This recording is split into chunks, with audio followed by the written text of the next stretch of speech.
একদিকে লেজের দিকটা একটু হালকাভাবে ছিঁড়ে গেছে, তো মাছটা বড়, উল্টা দিকে একটু অসুবিধা হয়ে গেছে, কিছু করার নেই। তো মাছ ভাজাটাকে এখন আমি নামিয়ে নেব। Fish fry. দেখুন বন্ধুরা, মনোপিয়া মাছের ফিশ ফ্রাই, এই রেসিপিটা আজকে আপনাদের সঙ্গে শেয়ার করব। দারুণ একটা রেসিপি। প্লিজ প্লিজ পুরো ভিডিওটি দেখতে থাকুন, সঙ্গে থাকুন।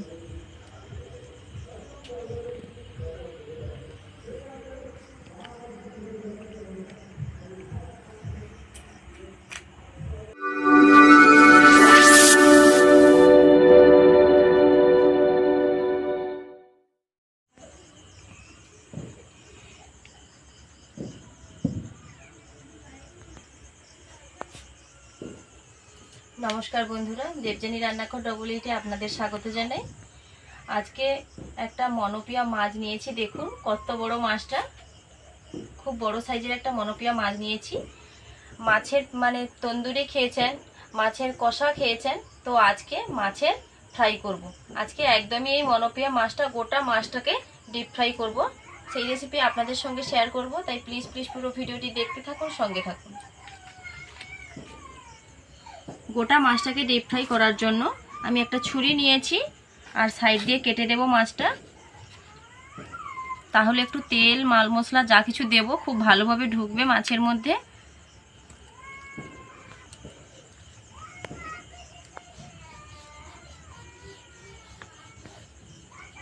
দেখুন ছুরি দিয়ে আমি কেটে দিচ্ছি।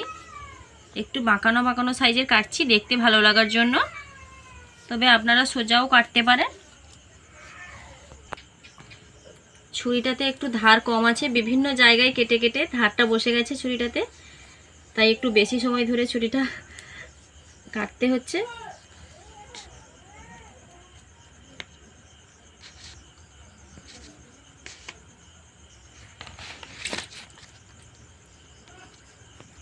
দেখুন বন্ধুরা, এক সাইড খুব ভালোভাবে আমি কেটে নিয়েছি, দেখতেই পাচ্ছেন কতটা সুন্দরভাবে কাটা হয়ে গেছে। অপর সাইডটা কেটে নেব।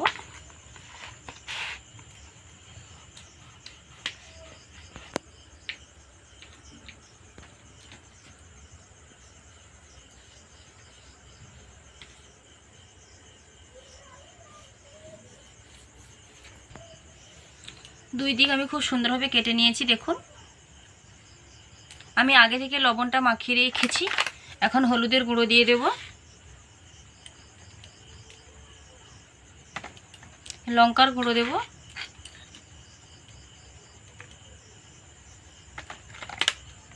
কাবাব মশলা দেব,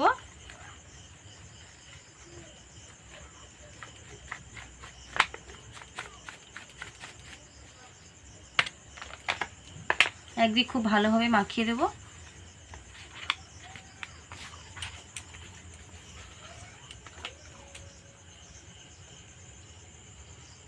কাটা জায়গাগুলোতে হাত দিয়ে এরকম ভাবে মশলাটা ঢুকিয়ে দেব। দেখুন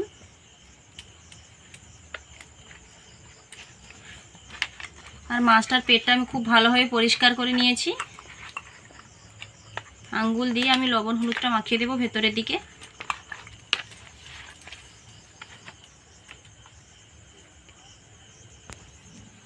মাছটা প্রায় 1 কিলো মতন আছে, 1 কিলোর একদমই কাছাকাছি হবে।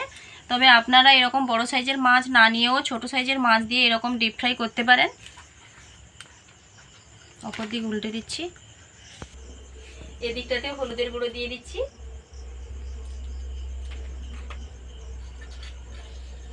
লঙ্কার গুঁড়ো দিয়ে দিচ্ছি, কাবাব মশলাটা দিচ্ছি,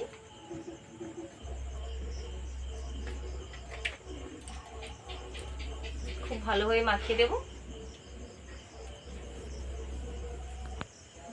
খুব ভালোভাবে এদিক ওদিক আমি লবণ হলুদ আর সমস্ত মশলা মাখিয়ে নিয়েছি। এখন এটাকে আমি 10 মিনিটের জন্য রেখে দেব। আমি হাত ধুয়ে উনুনটা ধরিয়ে নেব ততক্ষণে।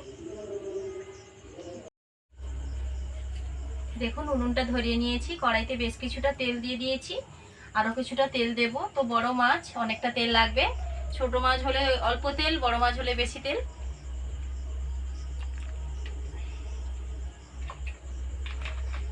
তেলটা উষ্ণ গরম হোক।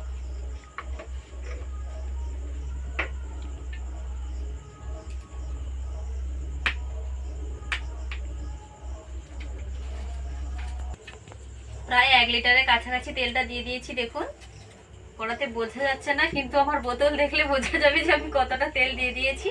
তো তেলটা গরম হয়ে গেছে, এখন মাছটা দিয়ে দেব। এত বড় মাছের যদি ডিপ ফ্রাই হয় তাহলে খেতে কীরকম লাগবে বলুন, ভীষণ ভীষণ ভালো লাগবে। তো দিয়ে দিচ্ছি মাছটা।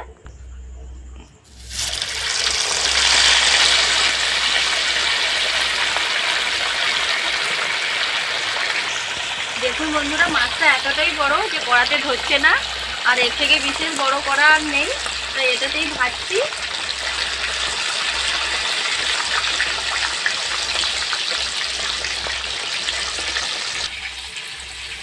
দেখুন যে দিকটাতে তেল পাইনি আমি চামচ দিয়ে তেলটা দিয়ে দেবো। লেজের দিকটা, মাথার দিকটা গরম তেলটা আমি চামচ দিয়ে দিয়ে দেবো।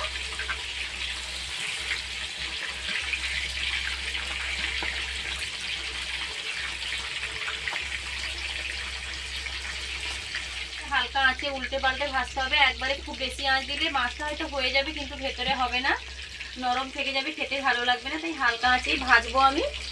অনেক সময় আমরা কোথাও বেড়াতে গেলে, দীঘা কিংবা কোনো টুরিস্ট জায়গায় গেলে, এইরকম বড় বড় মাছ ভাজা যখন দোকানে বিক্রি হয় মনে হয় ভীষণ ভীষণ যে খাই, খেতে ইচ্ছে করে, কিংবা এরকম বড় মাছটা কীভাবে ভাজা হয়েছে, কি ব্যাপার। তো আজকে বাড়িতেই বানাচ্ছি, আপনাদের সঙ্গে শেয়ার করছি। আপনারাও শিখে নিন আমার কাছ থেকে যে কীভাবে এইরকম মাছ ভাজাটা ভাজা হয় আর খেতে কতটা সুন্দর লাগে।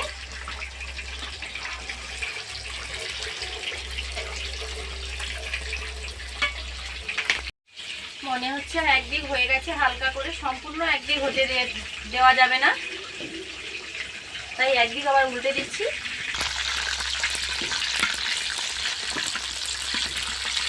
এত বড় মাছটাকে নিয়ে কড়াতে আমি পাচ্ছি না নাড়ানাড়ি করতে, চামচ খুন্তি সব কিছু লাগিয়ে দিয়েছি, তবুও হচ্ছে না। দেখুন মাছটা উল্টাতে গিয়ে কতটা তেল পড়ে গেছে দেখুন। কিছু করার নেই, যেহেতু কড়াটা ছোট সেই জন্য একটু অসুবিধা হচ্ছে, আমার তেলটাও নষ্ট হয়ে গেল। এইরকম বড় মাছের ডিপ ফ্রাই খেতে গেলে এগারটুকু তেল তো নষ্ট হবে।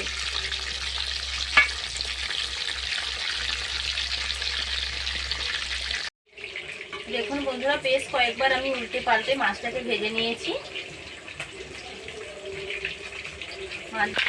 আপনারা দেখলেই বুঝতে পারবেন যে ভাজাটা কতটা সুন্দর হয়েছে, আর ভাজাটা সম্পূর্ণভাবে হয়ে গেছে। দেখুন দেখলেই কিন্তু বোঝা যাচ্ছে যে মাছটা ভাজা হয়ে গেছে। একদিকে লেজের দিকটা একটু হালকাভাবে ছিঁড়ে গেছে, তো মাছটা বড়, উল্টাতে গিয়ে একটু অসুবিধা হয়ে গেছে, কিছু করার নেই। তো মাছ ভাজাটাকে এখন আমি নামিয়ে নেব। Fish fry